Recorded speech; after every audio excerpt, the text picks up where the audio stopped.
Hello and welcome everyone. Today, I'm going to show you 3 different ways you can run Google PageSpeed Insights in bulk to test the performance of multiple web pages all at once. I've previously made separate tutorial videos going in depth on each of these 3 methods, so I'll link to those full videos in the description and right above here after the overview of each method. In this video, I'll give you an overview of each method, including an intro, setup steps if any, usage, and the format of the results using as much of the original video content as possible, trimmed way down to save you time in finding the best way to measure PageSpeed Insights in bulk for you. If you somehow found this video and you don't know what Google PageSpeed Insights is or how it works, I strongly recommend you watch my PageSpeed Insights tutorial. I'll link here and then come back to this video. Okay, let's get right into it. One easy way to run PageSpeed Insights in bulk is with Google Sheets and a little bit of AppScript.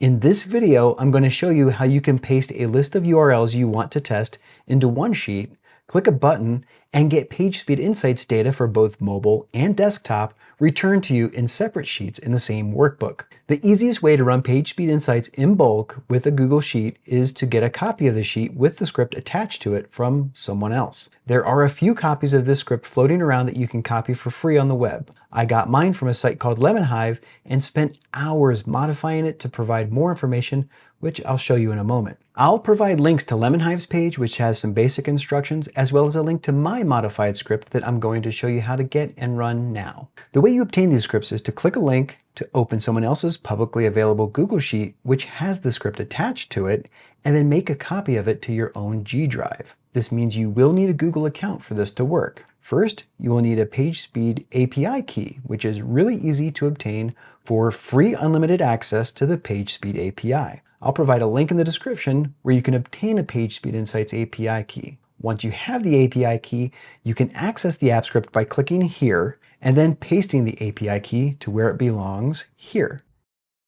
Second, you will need a list of URLs to paste on this sheet here that will be fed to the script once you click Run. Once you get your list of URLs, paste it here and go back to the app script and click Run here. And before you run off thinking that this magical script solves all your problems now, hold on just a second, because this method also has its limitations, which might cause you to consider another way to run PageSpeed Insights in bulk, which I'll share later in this video. The first limitation you'll notice right away is speed. I'll speed up this video so you can see it takes about 6 minutes to finish.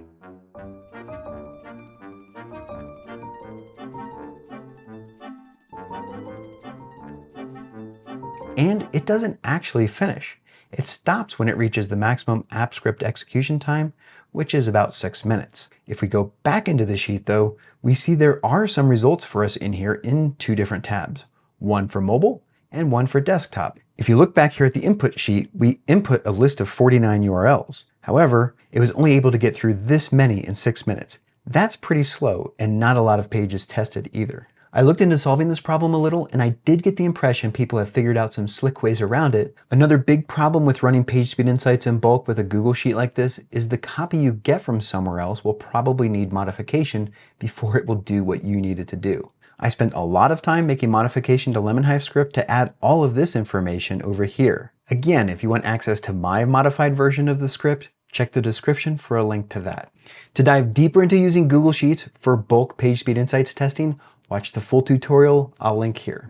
I did find another free tool to run PageSpeed Insights in bulk that I think is much better than the Google Sheet and AppScript approach, because this other tool retrieves all of the URLs automatically, is much faster, and provides all of the Lighthouse audits in a slick web interface. There's a Lighthouse alternative called Unlighthouse, and it solves a lot of these problems. I like Unlighthouse because it's an open source project, as you can see from its GitHub page here, and it uses Google's Lighthouse project at its core, which is also an open source project, as you can see here. By the end of this video, you will know how to use Unlighthouse to very quickly run Google PageSpeed Insights in bulk on multiple pages of a website to measure and monitor website performance. I'll cover everything from the basics of how to set up Unlighthouse to get it up and running quickly, to more advanced Unlighthouse config and even using Unlighthouse CI or continuous integration features. To use Unlighthouse, you will need to first install a Node.js environment on your computer. It's not a hard thing to do and usually only takes a few minutes, but I'm not going to cover it in this video because there's already a lot of tutorials for how to do that out there, and it's highly dependent on what operating system you use. So just be sure to include what operating system you use in your search for how to install Node.js. Once you have Node installed, you don't even need to install the Unlighthouse package in order to run it unless you want to use the CI feature, which I will go into later in the video. Just go to the terminal and enter this command. Unlighthouse should then pop open a browser window and start showing you the results. The first thing you will notice about Unlighthouse is it's really fast, maybe even too fast. I'll explain what I mean by that in a moment. But before we go back to the results, can you do something for me really fast? Could you please like this video to let me know that it helped you test your website faster? Thank you. And if I left something out or you have any questions, please leave a comment and I will try to answer them all. It gives you a very nice user interface in your browser with an image of the page when it finished loading, all the Lighthouse audit scores, and a film strip so you can visualize how the page is loading over time. You can even switch between light and dark modes here. If you look over here at the overview, you will see it averaged all of the performance, accessibility, best practices, and SEO scores here. But even better, as you click on each one of these, it updates the summary over here in the rows, allowing you to browse through the results for a particular audit on all of the pages it tested at once. On the SEO tab here, you can start to see really quickly why a site might be scoring lower for this audit. Along the top here, you can see that it's summarizing some of the most important SEO factors like whether your site is indexable, number of internal and external links on each page, the meta descriptions, and even the share image for each URL, which is the image used when the link is shared on social media. And here on the Performance tab, just a ton of valuable info densely packed into one place. You have Core Web Vitals for all of the pages tested right here in these columns, also total blocking time, and a ton more info about network requests for each page here. All this seems great, but I did notice a couple drawbacks in using this tool. But for a full walkthrough of using Unlighthouse, including how to overcome these issues, check out the full tutorial. I'll link here and in the description. I'll also put a link to my Unlighthouse config file in the description so you can download that if you're interested. And now the third and final method of running PageSpeed Insights in bulk. Today in the lab, I'm going to be giving you a brief web page test tutorial, and along the way, point out why I think PageSpeed Insights users should be using webpagetest.org instead of Google's PageSpeed Insights in most cases. All the web page test key features are laid out right here on the home page under the Simple Configuration tab. It can test your site and measure Core Web Vitals on multiple browsers from many locations all over the world. PageSpeed Insights can't do that. And there are many more browser and location options under the Advanced Configuration tab, which I'll cover in a moment. Now look here and you will see that by checking this box, you can run the Lighthouse audit and even pull PageSpeed Insights info like Chrome user experience data when you run the test, as I will show you later. Another key feature of web page test is the ability to measure the repeat view, which, as it says here, closes the browser and then opens the browser and loads the page again to test caching policies. So I'm not going to run the test using the Simple Configuration because it automatically performs 3 test runs. And if you check the repeat view box, that actually counts as 6 runs. And there are also some other things I want to customize in the test anyway. Web page test is free up to 300 runs if you sign up for an account, but it will let you run a few tests without forcing you to sign up if you just want to try it out, unlike some other tools out there. Plus, when you do sign up for an account, web page test stores your tests in this test history tab as an added benefit, which I find helpful. So I'm going to switch to the advanced tab now, and you will see the number of options in terms of locations, browsers, and devices, and all of these configuration tabs can be a little overwhelming at first. Where should we even start? Here's my approach. So I just want to configure web page test to measure things the same way as Google when it runs the Lighthouse audit, so I have as close to an apples to apples comparison between the two as possible. Here's how I do that. Paste a URL to test if you want to just test one URL, but there is also a way to test multiple pages in bulk. I will show you in just a moment. Next, if you click this button here,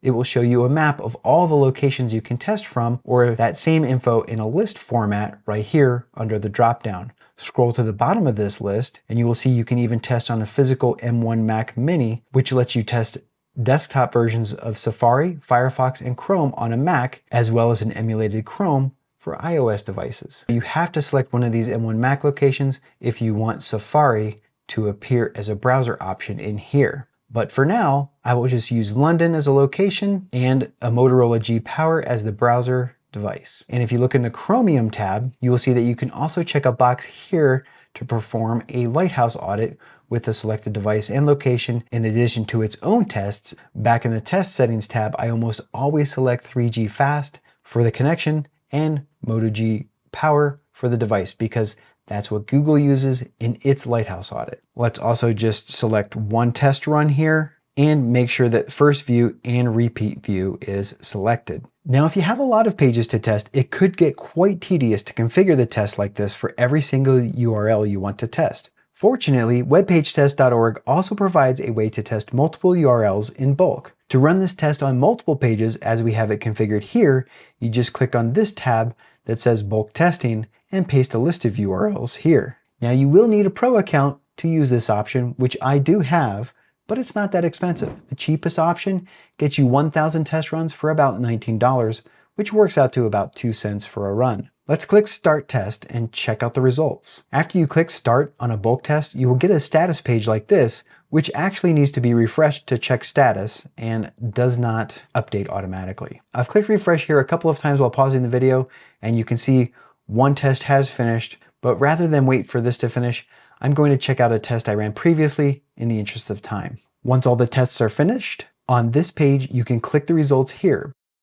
Looking at the results for Moz, I really like how they explain what each test metric means right here, so you don't have to guess or reference external documentation. And they show you all those metrics for both the first load and the repeat load, so you can see the results side by side. Core Web Vitals for first view and repeat view are here. And to get access to the Lighthouse report, you scroll up and click on this drop down and select it down here. So I'll click on the Lighthouse report and show you all the results here look very similar to the Lighthouse section of a PageSpeed Insights report with Core Web Vitals, all the audit scores, and all the same audits right in one report. Notice the Lighthouse and web page test results for Core Web Vitals are also similar. But where is the user experience data we are used to getting with PageSpeed Insights? It's back in the performance summary if you scroll down and look right here. There is a ton more information than what Lighthouse provides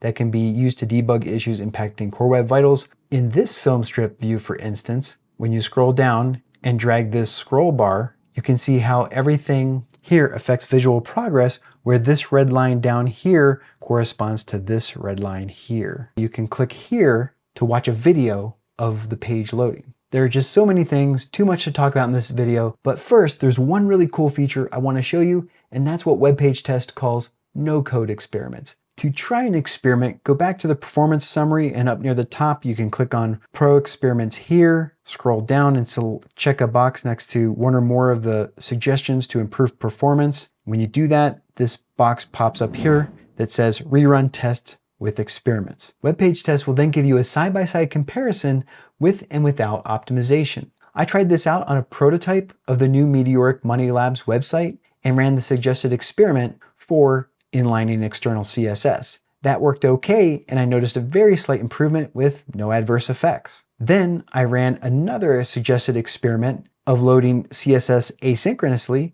which was disastrous for Core Web Vitals. So this no-code feature really saved me a lot of time. And to watch the full tutorial on webpagetest.org, check out the link here.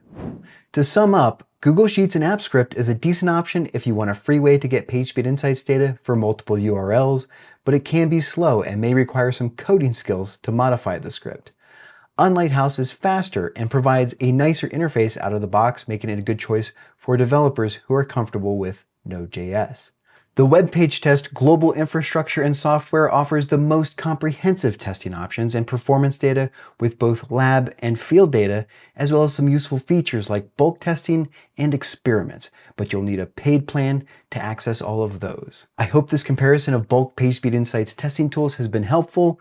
Be sure to watch the full tutorial videos linked in the description to get all of the details and step-by-step instructions for each method. But if you really want to have your mind blown, check out this video where I will show you the hacks I have discovered to optimize any site in just 2 steps to totally crush Core Web Vitals assessment and achieve perfect PageSpeed Insights audit scores. So check that video out, and if you're not seeing links to any of the videos I've mentioned, please subscribe and turn on notifications so you will get notified when they come out.